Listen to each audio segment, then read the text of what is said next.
This is no question about that for the midweek pod covering United 5, Leicester 2. I'm Ed and I'm with Tom. How's it going, Tom? Great. The good times are back, baby.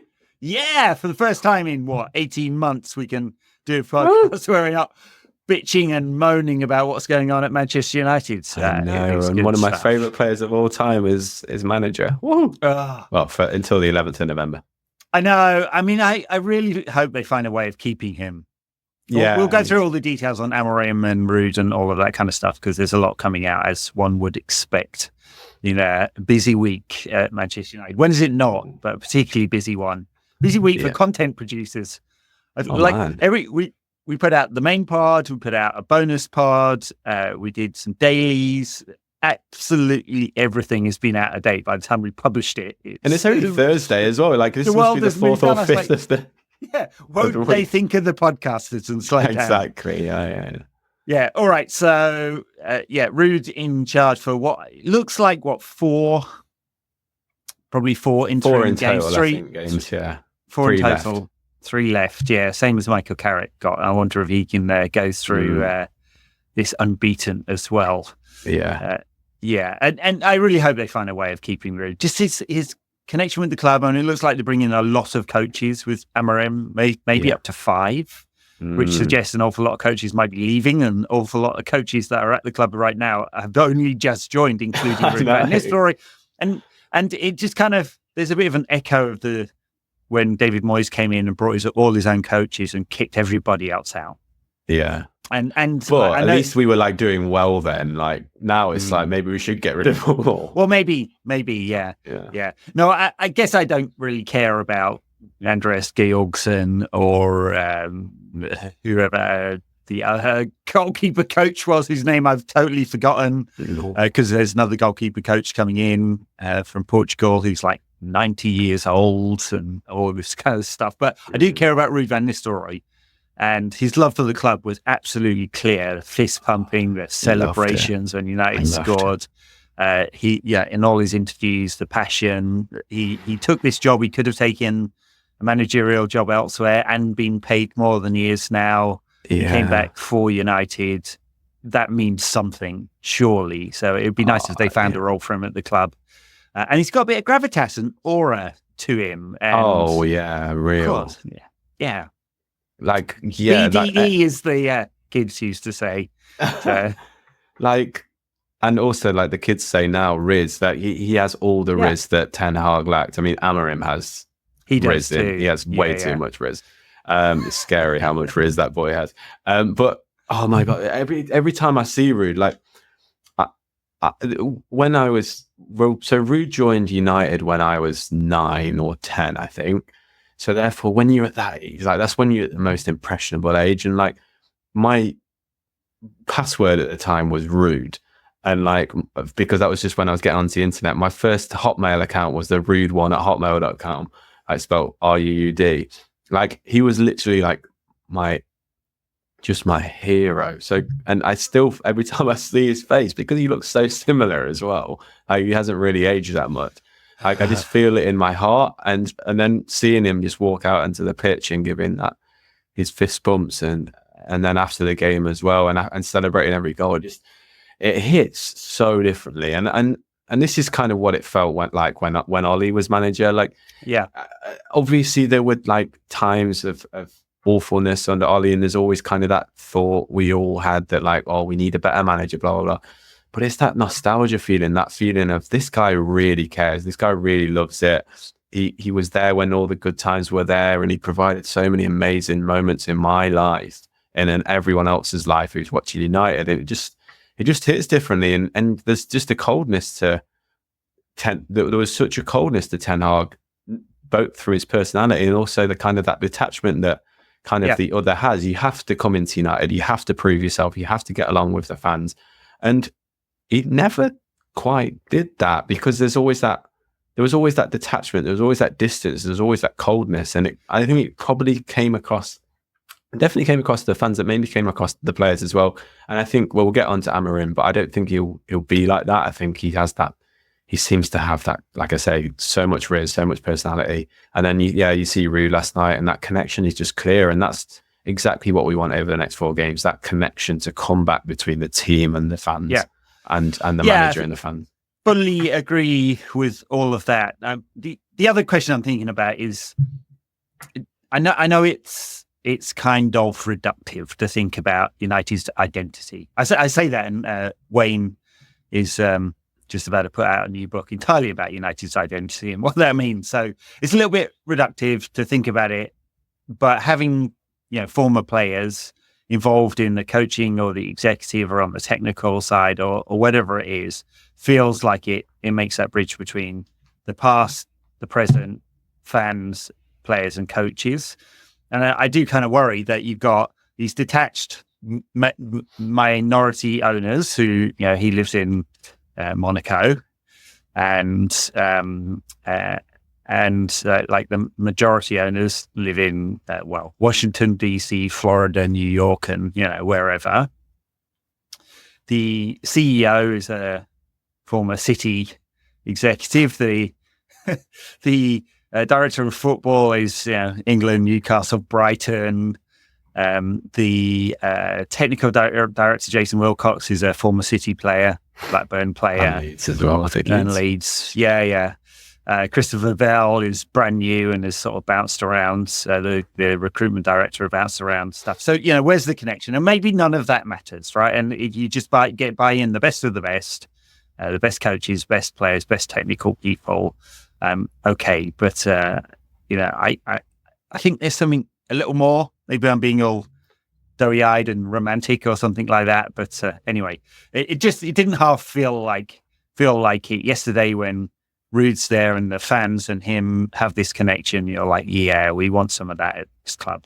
Yeah, to be kind of devil's advocate here, like you could say maybe we're at that point where we do need to kind of stop thinking about what we were like. Maybe we do need this grand reset.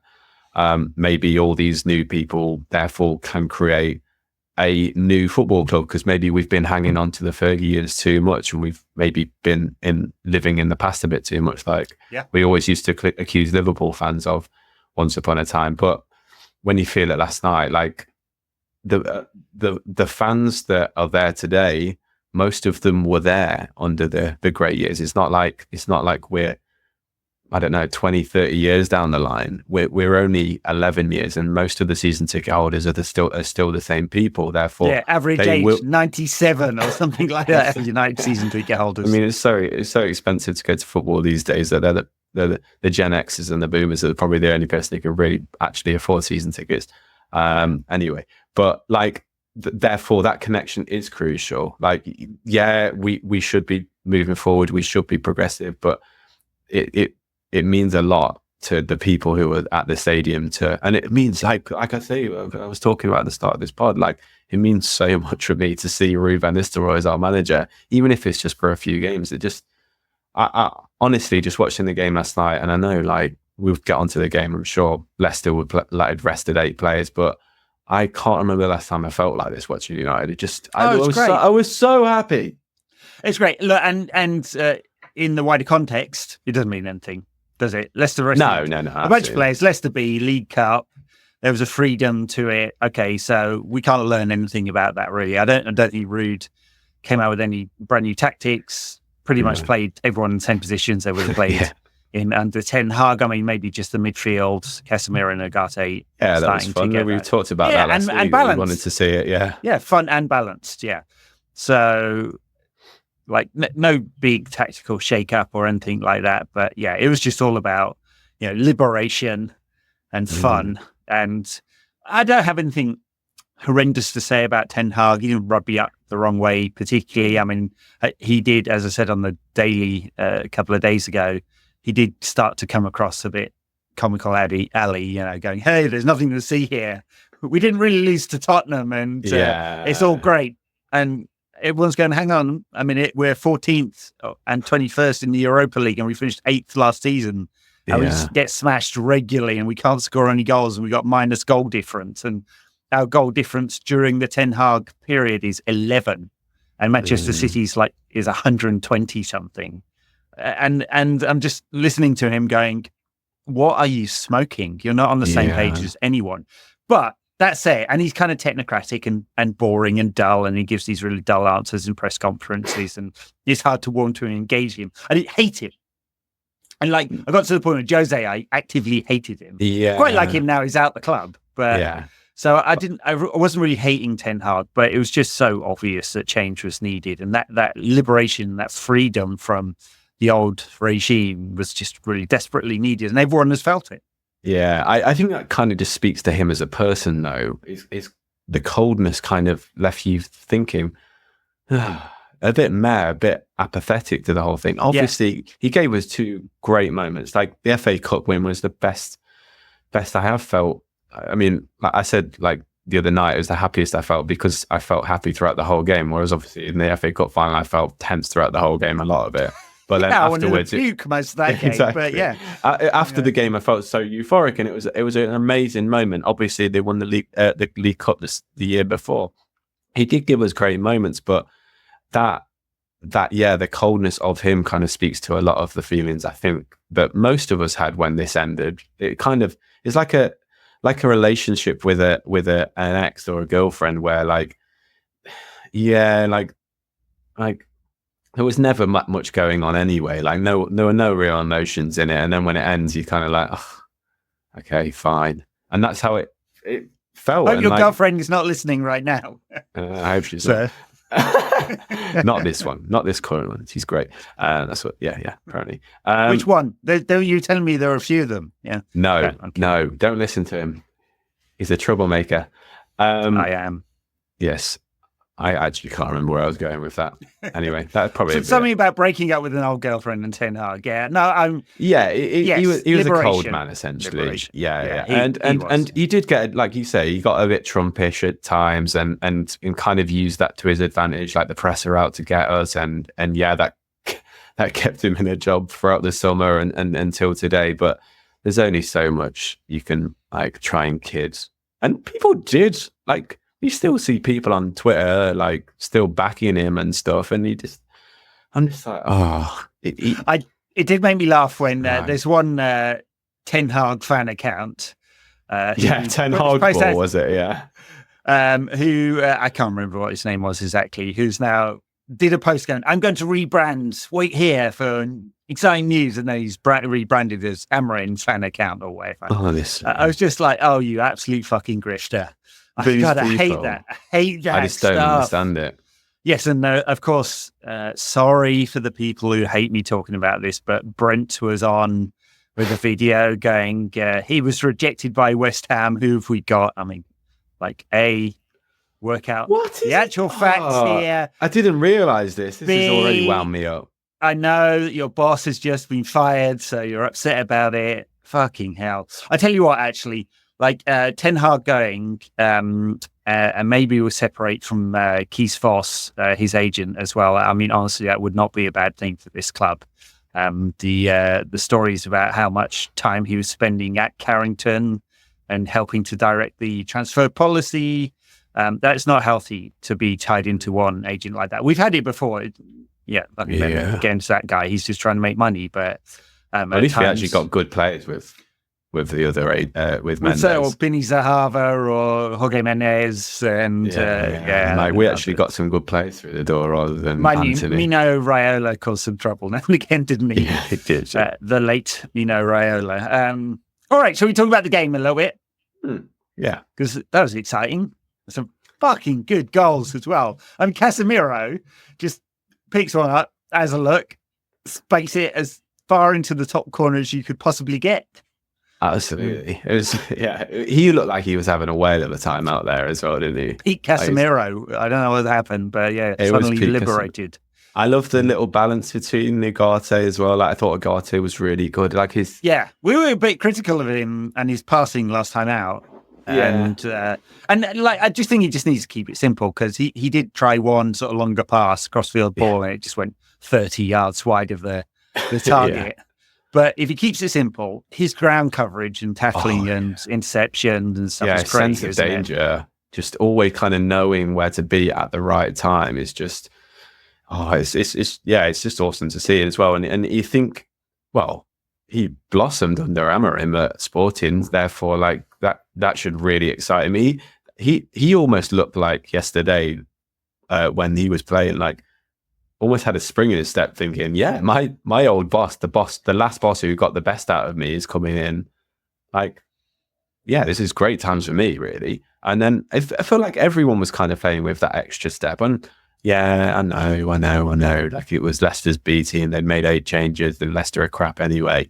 Understand all of that. But like, it was the joy. Saw Rashford smiling before a free kick and Casemiro just having fun. And yeah, it was lovely.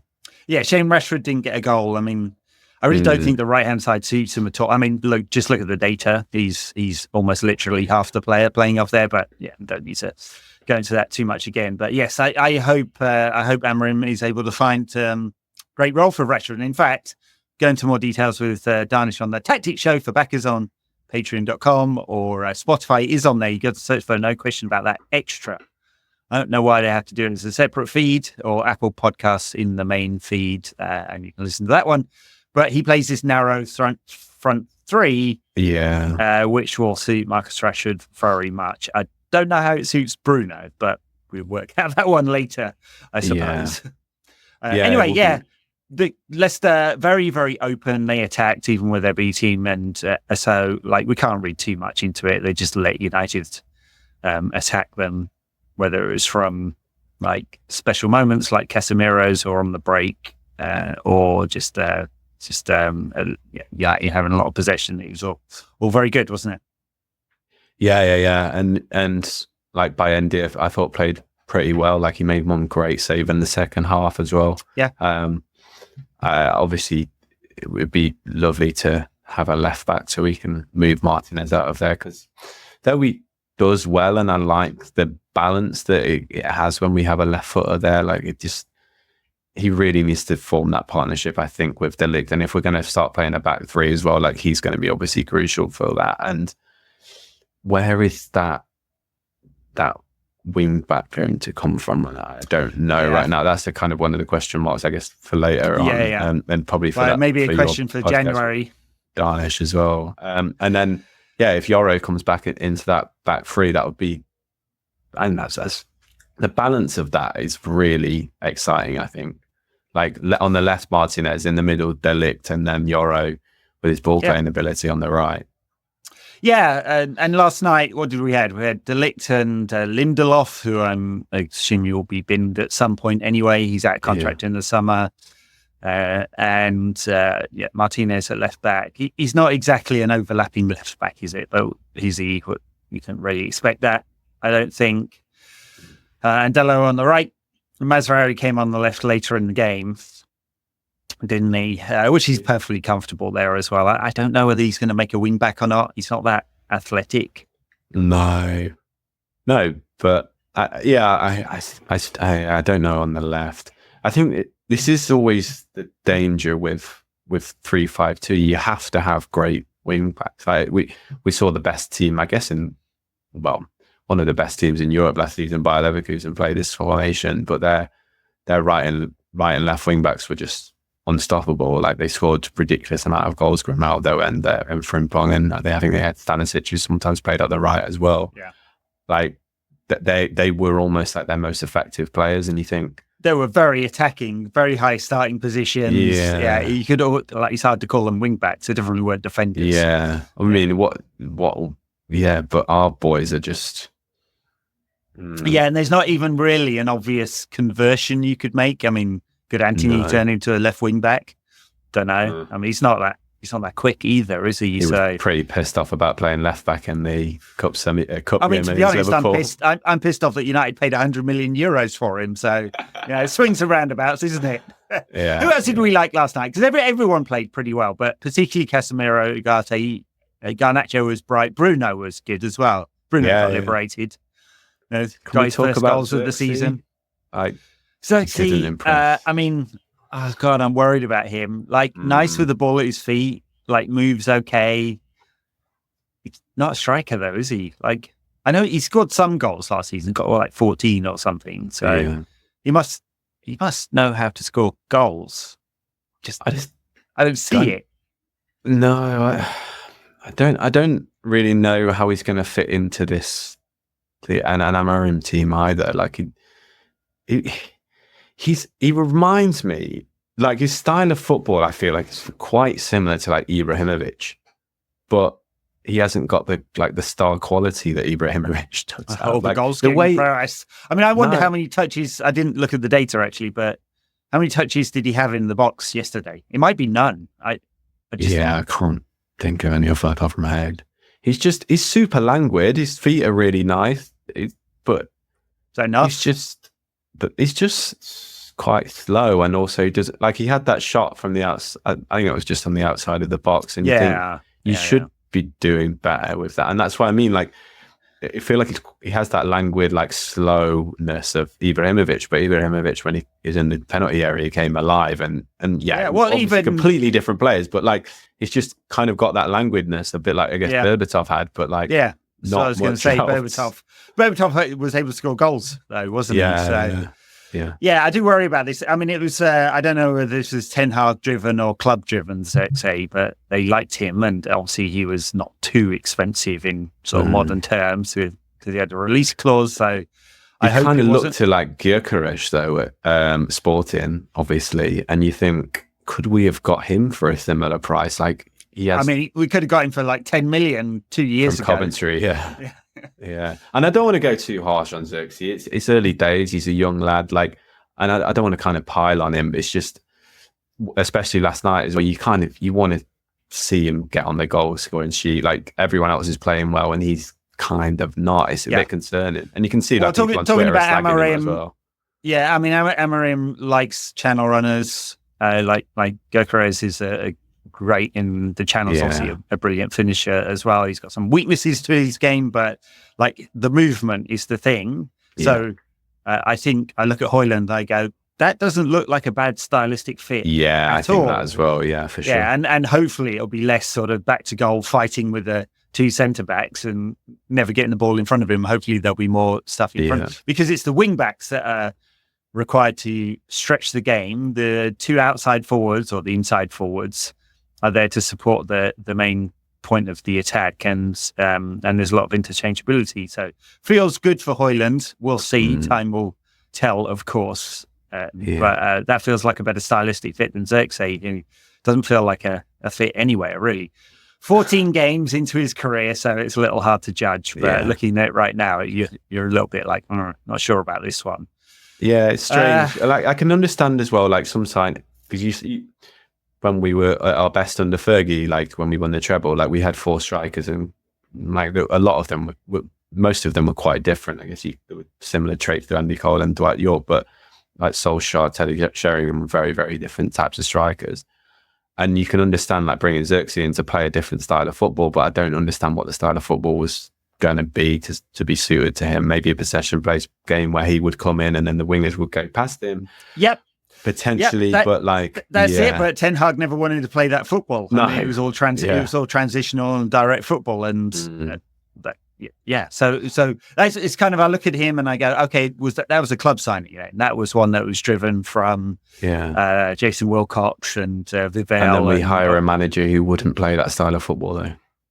Yeah, Not to be negative, we're just hiring a new manager. No. I mean, I think these are all fair questions, right? Like, we can praise the new ownership team for how much work they did on the executive side of things, and like a lot of senior appointments, and on the coaching side of things, and like how they're trying to make decisions, the right kind of decisions for a long-term view of the club. But we can criticize them for a little bit of muddled thinking in all of this. Yeah. Like, why do we keep Ten Hag? Why give him another 14 games? Didn't make much sense, really. So if Amarim was available in the summer and he was the one they wanted, why not do it then? I think that's a really fair question. And of course, we can ask questions about their treatment of staff at United and normal people who are not on massive wages, who've lost their jobs, and there may well be a need to cut costs at the club, but it's had a real and lasting impact on not only their lives but on the operations of the club itself, because we see that and we hear it. I know there are people at the club that listen to that, so we've heard some of that. So listen to his podcast. I mean, so yeah. What was it? So we had Casemiro first. What was the second goal? Was that Bruno's free kick? I'm forgetting the order of things now. Free kick was that third? Yeah, I think after they scored. Second was that Garnacho, the offsides. Dalot offside. Yeah. I think Cooper was quite annoyed about it potentially being offside, where Dalot came running down the right and played it to Garnacho. No VAR in the EFL Cup. It's quite refreshing, actually. Yeah, I mean, like, was it a mistake? Was it not a mistake? We'd be having the same debate if VAR was on. I mean, and also, you can celebrate a goal and not get annoyed that it gets pulled back, and you don't have that split second in your head, like, oh, was the offside? Like, I don't want to celebrate it too hard, kind of thing. Yeah, right. I don't mind VAR for offside when it's the semi-automated, super quick version that they had in the World Cup. Then and a lot of European leagues as well. And a lot of European leagues in the Premier League has decided that they're going to test this like forever and not deploy it. I don't understand. It's much better. It's like the goal line one that you get an instant yes or no on. Yeah, that the technology is great there. It's on the subjective stuff. I just don't understand the point of it. Just like it's so muddled. It's just so muddled. And as we saw with the Bruno sending off. Or the most recent one against West Ham. What? Have they apologised for that yet? I don't think they have. They haven't apologised. I want to see Howard Webb apologise. I want him out on the streets. Yeah, we need the audio again. Like, come on. Yeah, I want him on Deansgate, and I want to be able to pelt him with eggs and rotting tomatoes. And honestly, a public execution wouldn't be bad either. So, rather than getting an invitation to go on the overlap. Yeah, no, they do a good job, the overlap, but I don't want to be too bitchy about that. But still, yeah. Referees are not the entertainment; they should not be celebrities. No. So PGMOL have some thinking to do, because how they deploy and use VAR and the guidance, it's not being followed. Referees should not be celebrities, except where they're explaining a bad decision. It's not about them; it's about the footballers. They should be in the background and we should never talk about them. And they most definitely should not be going over to overseas leagues and getting paid when those payments are very much linked to owners in the Premier League as well. Absolutely unconscionable that happens. Crazy. Yeah. And it's that sort of thing is just so stupid. Like, because corruption or not, like, the optics are just horrendous. Like, what are you doing? It's madness. And, anyway, so we didn't have VAR in the EFL Cup, so United scored a goal. Great. Steve Cooper was very angry about it. And also his dad was like used to be a he's either a ref or like a part of like a Howard Webb of his time, I think. Right. So he should know better. Oh well. He's all right, Steve Cooper, but that was all a bit. He was a bit petty afterwards as well. He's like complaining that the atmosphere was flat. And for League Cup games, it's a different crowd at Old Trafford. Yeah. Come on, get a grip, mate. I know. Leicester brought about 3 people. They didn't make any noise at all. Leicester fans in general are pretty shocking. Even when they won the league, Leicester generally. All they would do is like they have those like little clapper things, don't they, to make the atmosphere good. If you have to give out clappers to make your atmosphere good, like you cannot be having a go at like a crowd full of 70,000 fans on it. The little plastic flags they have at Chelsea while they're singing their one song. Or the Vuvuzela, although there was at least some cultural link with the Vuvuzela. Everyone hated it because it sounded like a swarm of bees or something. But yes, clappers, very small time is it. And anyway, there was small time, so Steve Goodbutt can fuck off with his criticism. That's what he can do. All right, so we've got Garnacho goal, Bruno goal with the free kick. Took a big deflection, but he was happy because it was his first goal of the season. Then we've got the header onto both posts and Casemiro smashing it in with his left foot. That was great. That was great. Loved it. And he also, he looked so happy like the whole evening. It was, really fun. Then I think, I guess I said Bayern played really well, but I think maybe you could like fault him for the first one where he kind of came out and kind of kind of bit soft with his hands there, wasn't he? Yeah, a little bit. Whereas I think this is one of the things that Onana doesn't get enough credit for, like the ability to come off the line, and he always catches it because he's a strong, really good. This season, he's been really good, and yeah, absolutely. I mean, I think I mentioned it on the last pod. He's, I think, his command of the area is excellent. He hasn't chucked one in. His use of feet will be interesting under Amorim because he goes so long, so often. Yeah. Under Ten Hag, and it was clearly instruction to bypass the press because they believe in their ability to play through the lines. Well, now if we've got 3 players at the back, there's one extra option to play through the line. Split midfielders, so we'll have the deeper midfielder in Agate and the more forward one in Kobe Mainoo when comes back, or Casemiro for the time being. So just way more angles, and hopefully that means that Onana has got more options and doesn't have to just launch it.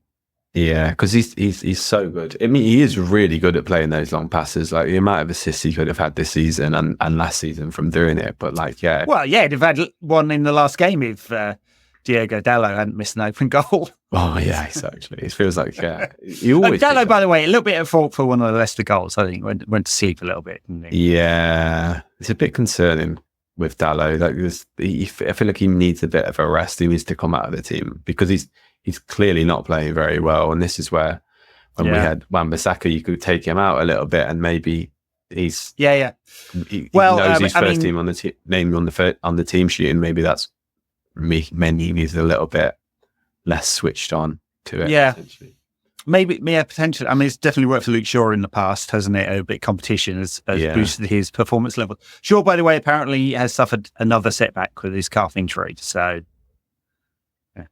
it's just like it. What's the point at this point? Tyrone Malacia has been training for ages. I've just no idea whether we'll see him at all ever again. And Harry Emas was on the bench yesterday, didn't go off. I mean, he's the one I'm looking at and going, I mean, he would fit, like, stylistically, technically, in terms of his pace and athleticism, ability to play on the outside or come on the inside. It's just like, it's a big leap being 17 years old and going from mostly academy football and a bit of under-21s this season to the first team. Yeah. A very specialist position. I'd have loved him to come on last season. I think Ruud brought on Wheatley because I guess he's a striker and they've probably got a really good relationship at training and stuff. But I'd have loved to I think we really need to see Amas a lot more than we need to see Wheatley right now. Yeah. And it's going to be really interesting to see what Amorim does with just the youngsters in general. Like, he's blooded a lot of youngsters at Sporting, which is really exciting. But yeah, I wonder if he'll kind of have the confidence to throw Amas in, because I mean, that, again, like, his profile and his technical ability fits really well for that left wing back position. I don't know if he's got the energy. I don't know if he's got the pace for it, but it's really hard to tell because at academy level, you do not get the structured pressing in quite the same way at all, you know. No. So, who knows? Ethan Williams as well can play across both sides. So, I mean, Amorim has a very strong track record, and Sporting generally have a very strong track record of bringing through youngsters. Now, because it's a business model, isn't it? In Portuguese football, you bring through youngsters and you sell them on, mostly to the Premier League these days. Yeah. So hopefully he understands that pathway. And it would be very useful for United to get a bunch of free players out of the academy, basically. Yeah. And considering how well, especially under 18s, are doing this season, like, that's pretty exciting. I've been doing for some time, Yeah. All right. Well, what a great night for Ruud and for the fans, and we haven't had to be negative almost at all on this podcast, which is awesome. Ruud pumping his fists, loved it. He gave a big wave to the Stretford, and I wonder if at that time I was just kind of thinking, oh, that seems like a goodbye wave. I maybe have like reading too much into it, but now we're hearing that Sporting and United have, maybe we should talk about a little bit about this, like what it looks like. So it looks like they're paying the €10 million release fee for Amorim, £8.4 million, plus a little bit extra for the coaching team, and then €1 million extra to shorten the 30-day notice period that he's got in his contract, but not completely, because they've got these big games coming up, Sporting, and they don't want him to leave just yet. I find it. Have I got that right? It's Yeah. a bit bizarre, isn't it? But The only reason I can see why you'd put a notice period in is because you want to make a little bit more money. Because I feel like it's just really weird for the players, like the Sporting players being like, we're still playing with you for like 2 more games. Just like you just know that he's going to go. Like it's a really weird position. I've never heard of it ever in world football. And I just don't see how that translates. Yeah, normally if someone is going to another company and they have a notice period, it's gardening leave. It's that him staying on. Ashworth, is he going to give us all? Like if I was a Sporting fan, I would be thinking like he's probably got half his head in Manchester. I know he's done a great job here and that kind of thing. But then you also, as the players, you're like, do I need to? It is odd. Sure. I mean, there's obviously like some good things about it. Like he can go and say his goodbyes to the Sporting fans who absolutely love him. You can understand that. And maybe the players are going to try twice as hard because they want to give him a good send off. So it could work either way, but because I've never seen it before, it just seems really weird. Yeah. So when do we get him? November the 11th, you said, during the international break. Yeah. I mean, I guess he can start thinking about the United side. If he's got a bit of extra time on the side, he'll watch all our games, I'm sure. And then he can come into training during the international break where he won't have all the players available. So not ideal, I would say. But we got ourselves into this mess all of our own accord, honestly. Absolutely, if Amorim was the man, we should have paid the release fee in the summer and just got him in. So, but look, hey, let's think of some positives. Sporting being brilliant this season, both in the Champions League and domestically. So his stock has risen. And wouldn't it be fucking magic if Sporting could beat City in the Champions League? God, yeah. Isn't that great? I mean, shame it's not in Eastlands, really, because we'd get a few thousand Reds buying tickets to get into that game. Yeah, absolutely. It's also kind of weird, though, like you know that the press will just absolutely destroy him. And City should be destroying Sporting, but you just imagine... the press are going to be massively out. They've all written those hit pieces already. I mean, the moment Ruud was announced as interim manager, like the Mail were putting out hit pieces, and my god, I know. The Times resurfaced that old blackface photo, which honestly I find very uncomfortable. Mm-hmm. I know it's a Dutch tradition, but I'm like, what the fuck? So I mean that one is not new news. We'd seen that before. But so I'm sure they're all digging into Amorim's past and trying to find some ex-girlfriend or like some falling out he's had with a player or whatever it is in order to rustle up those hit pieces. And of course, if City do beat Sporting, it'll be look at the crap you've got. By the way, can we? I know I talked about this with Isabel on the daily. Can we just talk about City's reaction? Oh my God! How they briefed all their favourites. We really didn't want him. Honest, Gov, we absolutely weren't interested. Yeah, that's why you hired the sporting director, sporting director. Yes, Hugo Viana. Yeah. And like I saw some people say as well, like it was all Hugo Viana. That's why like Sporting have been so good. Hugo Viana was at Sporting for 2 years before like Amorim took over, and Sporting were an absolute mess when Amorim took over. So, don't let any City fan or anyone else talk to you about that. Sporting, I mean, the mess that Sporting were in was so bad that fans broke into the training ground and attacked the players, and the players all resigned as a result. Yeah. And then, absolute chaos. It makes this job seem easy in comparison, really. I mean, I guess from a sporting point of view, no pun intended, maybe. Here's a look. He's a systems coach. He has a very, very clear idea about what he wants and what he's going to do. It doesn't seem like he's going to change it for United, but we'll see. I mean, that's just guessing. Yeah. Ten Hag was totally muddled. He had an idea and then he got totally muddled when he came to United and couldn't decide what he wanted to do. So hopefully that will not happen with Amorim. You need some flexibility, of course. Yeah. And he has done. At times he's played 2 up front, and he's and occasionally in the played Champions a back League games, I think he's a lot more pragmatic. He's not all us focused on possession football. And you need to have that, I guess, if you're a manager in those leagues. You can't just play the same style of football. Like, obviously in Portugal, there are only 3 teams really. He did really well at Braga and won the Cup at Braga, but like there are only 3 teams that are ever going to win the league, basically. Therefore, you're going to dominate possession against every single team that you play against. However, when you go into the Champions League, obviously, because you're from a lesser league, you have to play a different type of football. So actually kind of getting that type of manager who can do both, get a manager who can do both.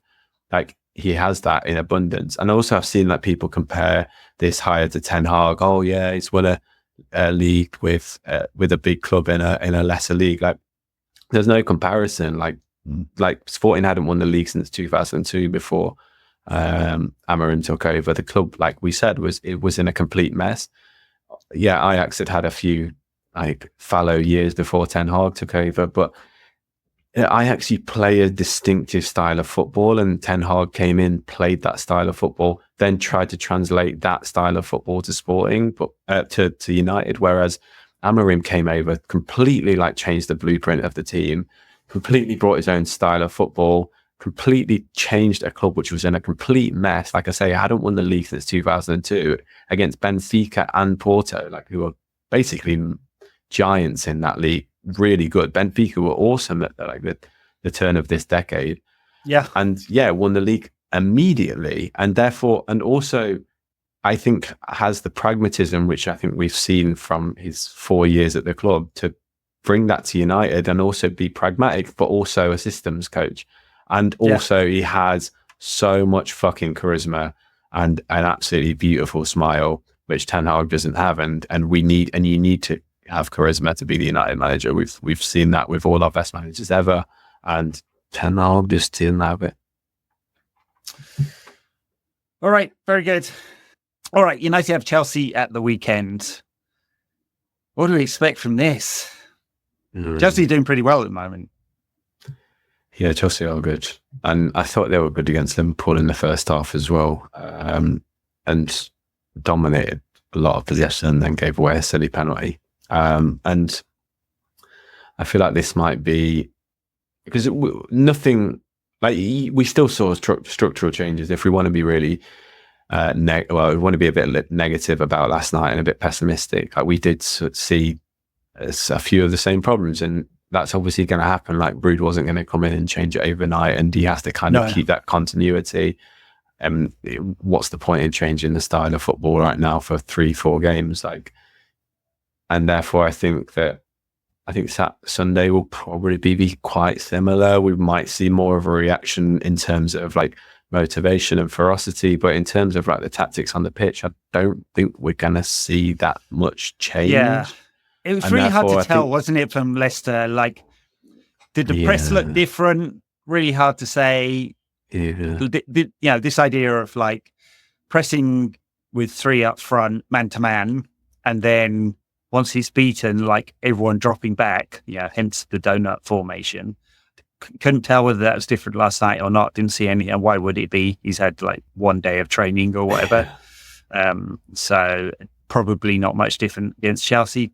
Maybe they just feel liberated. Who knows? Yeah, and that will go a long way, and the crowd are going to be massively up for it. Like, obviously, like you say, it's a different type of crowd at the League Cup game, so the fans on Sunday will be different. It'll be the regular season ticket holders essentially that will be there compared to last night, and it's just going to be bouncing because everyone loves Ruud.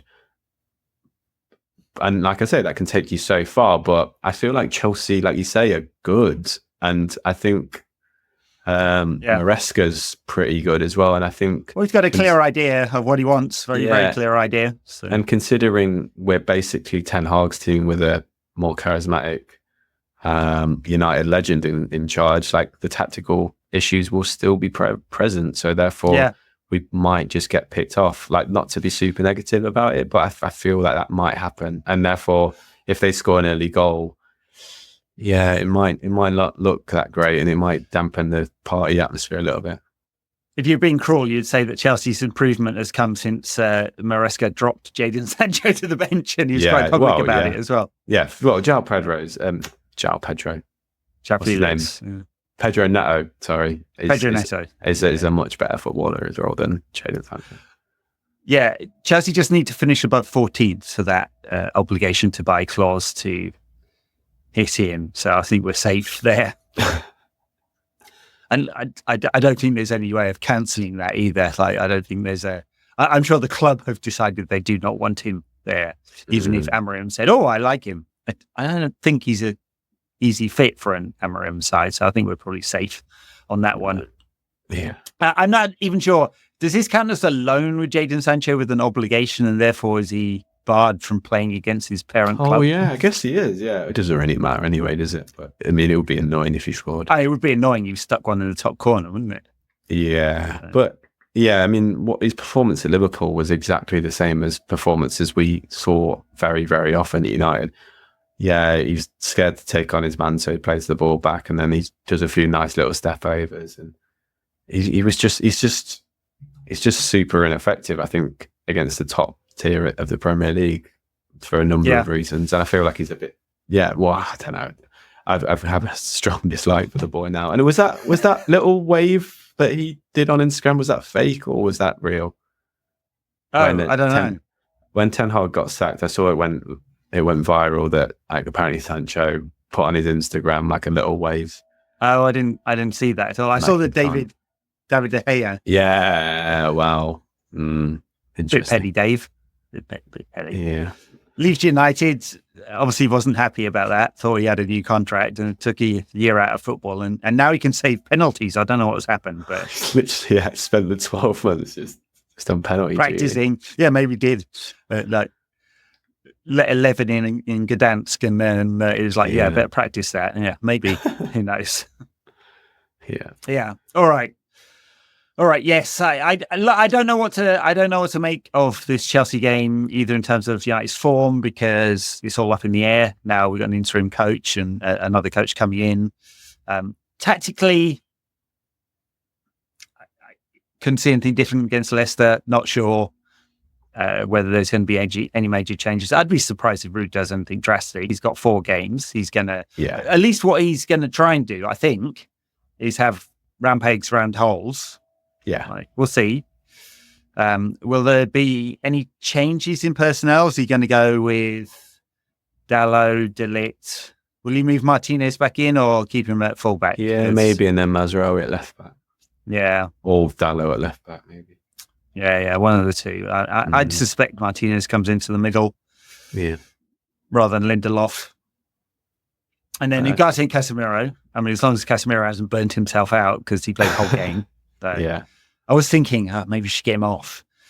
And Bruno, liberated Bruno at number 10. And then the front three, I guess there's a question. Are we still going to persist with Rashford on the right, Garnacho on the left? Højlund will come back into the side for sure. Yeah. And then, or does Ahmed get a go? In which case it's one of Rashford or Garnacho. Yeah, I guess we'll see, but I guess it would hopefully just come down to conversations with Ruud and Rashford. Like I feel like it's on Rashford really. Where do you want to play? Because I don't think there's too much difference to seeing Garnacho on the left and Garnacho on the right. And I mean, it's definitely certainly not as much difference between Rashford on the left and on the right. So I mean, I would much rather have Garnacho on the right and Rashford on the left. Mm-hmm. Like tactically, you can get to the byline as well, can't you? Garnacho and just in terms of the performance levels, yeah. So, all right, I guess we'll leave it there. I mean, mostly that was fairly positive, wasn't it? So yeah, until the last 5 minutes. 3 more games to Ruud. Chelsea, PAOK, and I forget the last one. Leicester again, yeah. Leicester again is now on the 10th. Yes, all at home. Yeah, 4 winnable games-ish. 4 winnable games. Tough, we kind of have to win against PAOK. Yeah, have to. Yeah, I mean, surely. Come on. I was looking at their squad. They've got absolutely nobody of any quality. Dejan Lovren, former Scouser. Oh my God, does he play for them? Jesus. He does. Let's. He should get the appropriate welcome at Old Trafford. Where do they finish in the league? Third? Behind Olympiacos. You know what? I've no idea. I haven't started thinking about that game yet. So. Yeah.